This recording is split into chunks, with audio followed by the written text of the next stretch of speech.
Today I'm going to show you how to change the spark plug in a Pioneer 500. Any year should be the same, shouldn't matter. You got to pull your seat bottom off and your seat top off, so that's already done. Then you're going to want to pull this panel out. Wiggle that guy out of the way. And then what we're dealing with, the spark plug is right there. You can see the yellow boot. So that's where we're going to be working. First, what I like to do is get an air compressor and just blow out around the spark plug hole. You can barely see it because there we go. Now that that's blown out, we're going to pull the spark plug boot off. Just kind of wiggle it, twist it. There we are. And then I like to blow it out just one more time. Be safe.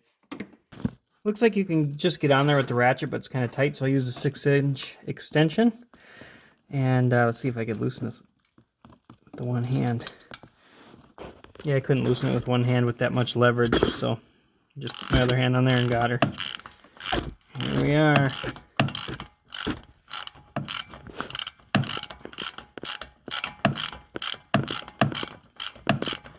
And you know how to loosen stuff.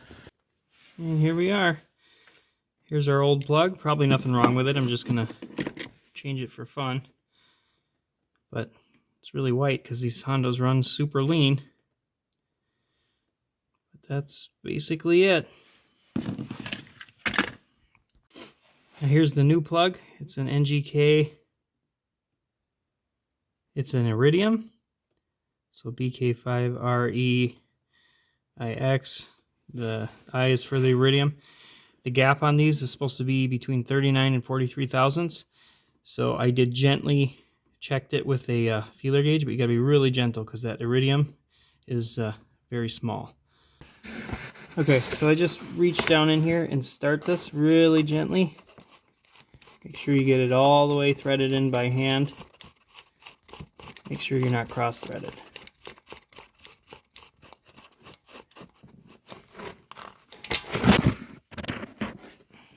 Once it's snug, grab the ratchet down there.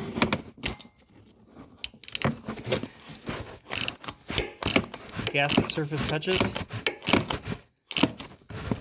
Get about 3/4 of a turn, and then I like to actually back it off and then go back tight again. And now once the gasket touches, about 1/4 turn. Then you simply replace the boot down there. Gotta kind of wiggle it. Make sure it's seated right. Give it a little light tug. Make sure it's on there. And that's it. Easy. Then pop your little cover back on. Get it to line up first. Replace your seats and you're done.